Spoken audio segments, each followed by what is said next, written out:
I'm not talking about myself, but how good of a lineup this is. I have Coach Moffitt come in here and Coach Reed assembling all these guys like Vic and guys like Josh Storms. Like, I'm a younger guy in the field, and these are guys like I looked up to and I tried to emulate, and I looked at as role models as I was coming up as intern, GA, and all those things. So just to be involved with all these guys on the same speaking lineup is like, it's kind of like goofy. It's like almost like, me and Babe Ruth or something like that, that type of deal. So, this is awesome to be here and be involved. What I'm going to talk about is reverse engineering the demands of football, building capacities to teach skills.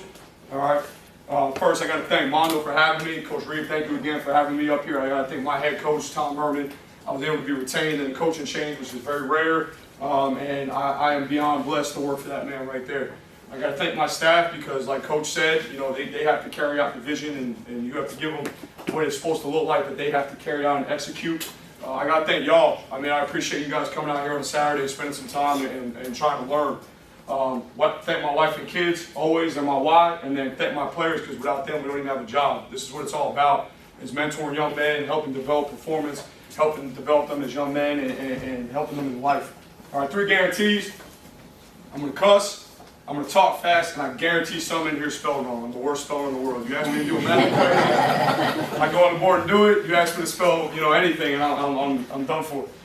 All right, the disclaimer. All right, I'm the creator of nothing, borrow everything.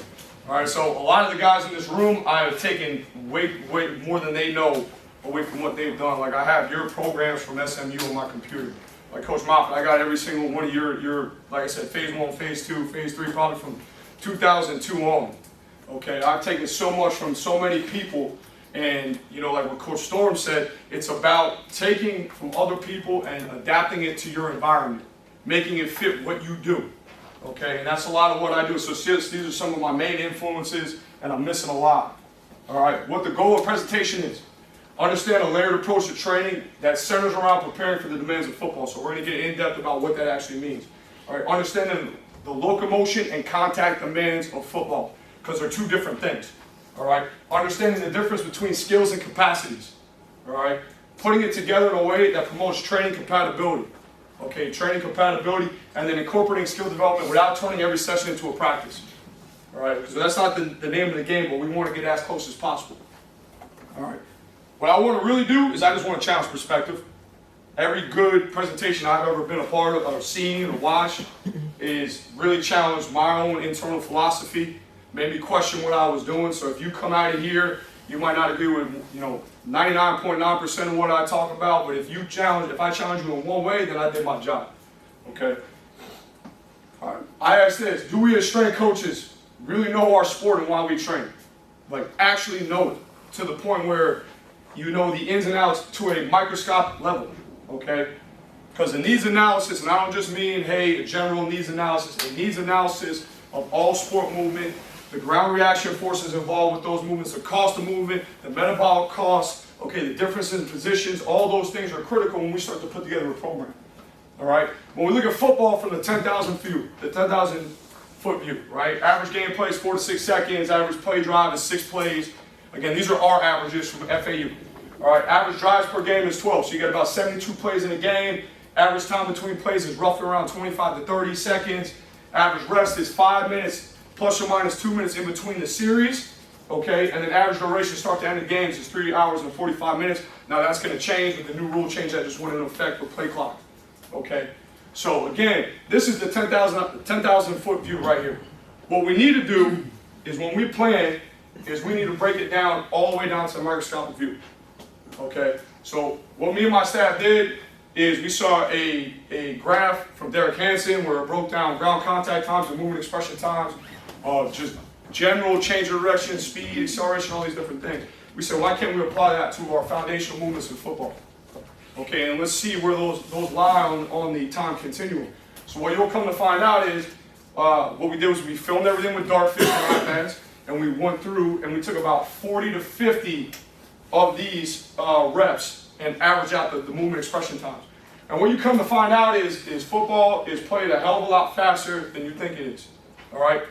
Almost every single thing on that football field from a movement expression time standpoint is under 500 milliseconds. And why is that relevant? All right? Well, it's relevant because to sum up maximal force capabilities, you need more than 500 milliseconds. So again, Strength is the foundation, strength's important, okay, but there's a lot more underlying attributes to being successful on the football field or in sports in general that we'll talk about and how we go about it. All right, again, this is from Derek Hansen, so now you can see the different general movements as well. So sprinting, jumping, all these different things. Okay, an average squat takes about 1.85 seconds to complete. Okay, and I know you can be nitpicky and break down the eccentric versus concentric and all that as well. But we're talking 1.8 seconds. All right, so if you're not getting closer to this as you start training, okay, you're missing the boat on transfer. All right, and at the end of the day, that's what we're trying to do, is we're trying to increase transfer training. All right, football. I use the zebra metaphor. If you were to look at a pack of zebras, okay, you'd be like, yeah, they're black and white, they look like donkeys or horses or however the hell you want to, say they're described, okay, but they're pretty much all the same, okay? And I think that for a lot of us, when we get into prescribing training, we get caught in that mind frame, that little tunnel vision, like, it's football, football's football. Well, football's not football, because if you were to walk up on each one of these zebras, they have different individual stripes depending upon what zebra they are. Okay, the same can be said for the game. Now, what is similar? Okay, there's five main demands from football. Okay, 5. You got 4 locomotion demands, okay, and then you got 1 contact demand. All right, now the volume that occurs for each position is different. Okay, but these are the 5 demands, and we'll get more into it. You accelerate, you decelerate, you run at top speed, and yes, big guys run at top speed in the game. Okay, you change direction and you hit people. Okay, so 4 locomotion, 1 contact, 5 main demands. All right, like I said, the game of football is very different based on what position you play. Okay, so this is game data, but it is very similar to what our practice data is. And what you can see is, even in positions where you think they're similar, they're different. Okay, so our guards, all right, get, where's my contact load at? I'm going blind, huh? All right, our guards, okay, get roughly 6,000 more or 600 more yards than our tackles in the game. Why? We have G scheme. We're pulling our guards all the time. All the time. Okay? You look at our slot receivers versus our outside receivers. Slot receivers almost getting 1,000 more yards in the game. Okay? Having way more change of directions and high intensity decels. So when you go to program, if you're not looking at every single aspect of what you're getting them ready to do, and like what Coach Storm said and Coach Moffitt said, is our job is to get them ready for practice, to handle the demands of the game, right? The condition side of it, okay, is to get them ready for the conditions that they're going to play in, all right? So you have to break this down, you have to look at it, and you have to understand every single aspect of that. And now it's different from team to team, okay? Last year was different than this year is going to be. All right, different style of coach, different style of practice, all these different things. All right, so understanding this is critical, because when we go and we look, we're trying to look and we're trying to increase performance markers, right? Like, so again, there's 2 facets of training, and I'll get to my philosophy, but we want to increase performance. Well, where does that show up? With the GPS. The performance markers for locomotion and contact are going to show up in maximum velocity, average max acceleration, and max decelerations. All right, if I'm faster and if I can stop faster, all right, my performance theoretically should be better, especially if I'm gaining weight and doing the things necessary. All right, what about from a capacity standpoint for locomotion and contact? So again, that's where your average distance, your high-speed distance, the number of accelerations, the number of deaccelerations, all these things are critical, because this is what we need to get them to not only be able to do, but have reserves higher than this, so that this is not that stressful when it happens and occurs.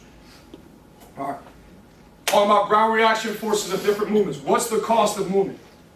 Okay, because I could put all those numbers up in front of you and be like, okay, you got decels. They had way less decels than accelerations. All right, they only had 120 yards of high speed. Well, it's all relative, right? It's all relative. All these things have different costs of movement. So when you break down what is the cost of movement per event, and you look at deaccelerations, which is there's a strong body of research pushing now towards the importance of training it as a skill and building up its underpinning abilities. Okay, and what you come to find out is deaccelerations, it happens under 300 milliseconds, which is extremely fast. Okay, extremely fast. All right, and then B, it's 6 times body weight on average. It is the highest ground reaction forces that you'll have at any locomotion movement. Okay, so if you're not training it, if you're not training the underlying abilities of it, you're missing out. That's why there's a lot of non-contact ACLs. That's why there is a bunch of ankle sprains and all those things. That's how this has occurred, right? There was a problem in my program. We had a ton of high ankle sprains. I could not figure it out. I'm like, why? And I went back and I'm watching tape on it. It kept occurring in a deacceleration state. We just couldn't get our foot back under us. We're rolling our ankles, all those different things. Start training it, they disappeared. Okay, not saying that was a complete vaccine, but they start disappearing. So again, there's a problem, you got to solve it. Right? Acceleration is going to be that green line. It's only 2.5 times body weight. Okay, that red line is deacceleration. Okay, so you can see how much faster and impactful it is. All right, ground reaction forces a change direction. So this is a high speed cut, a 45-degree cut with minimal speed loss. Okay, you're looking up at 3 times body weight, happening in under 100 milliseconds. Okay, and then high speed running, that's from Ken Clark's research, and that's 4 times body weight. And we all know that we're trying to get under 100 milliseconds for those ground contacts. Why is this important? Because no matter what game you play or what practice you're at, this occurs. Okay, and depending upon what position you play, all right, it occurs a lot. Some more than most. Okay, some more than most, and we'll get into why. Then what about the collision demand? So they came to find out through research that collisions, okay, have a different stressor to the muscle than locomotion movements. Okay? So you can't just be like, yeah, if we're strong, we run a lot, we're in shape, all those different things, we can handle everything. We'll be all right. We'll be able to go into practice, we'll be able to, strap that chin strap up, set my jaw, and I'll be able to run through a dude. Okay? But then, why is it every first practice, the first time, even in helmets, and coach, you could attest this, man, my shoulders are sore, my neck's sore. Like, damn, like I feel slower today. What's the problem with that? Like, what's the issue? Because it is a completely different stressor as soon as you put your hands on another human being. Okay, completely different stress. Something that I think that we take for granted in the training process. Now, the NCAA has to make it, you got to move around some red tape, but we're going to show you ways on how you can incorporate collision prep into your training, because I think it's a huge part of preparing them for practice. Okay, we went through spring ball, and this is not the brag. We had 0 concussions, 0 soft tissue injuries, 0 non-contact injuries. It's because we did 8 weeks of collision prep drills. Okay, they were technically hitting with no pads, learning leverage, learning how to drive their feet, learning how to fit, all these different things. Okay, long before we said put a helmet on, shoulder pads on, now run into them. All right. Right. Did you do that? Yes, sir. Okay, so you took them through those drills. Yeah. Okay. I'll get to it, Coach. So, Coach, this is a little familiar, right? You were on the other sideline laughing your ass off, probably. I'm over here praying for the guy, making sure he's not dead. All right? But why is collision, again, why do we need to get bigger, stronger, faster? Like, what's the real reason? Everybody says that all the time.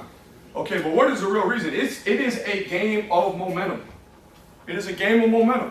The guy that's bigger, the guy moving at the faster speed, wins at collision. All right, they did sports science on this, right? What was before that running? 21, and my guy was running 6.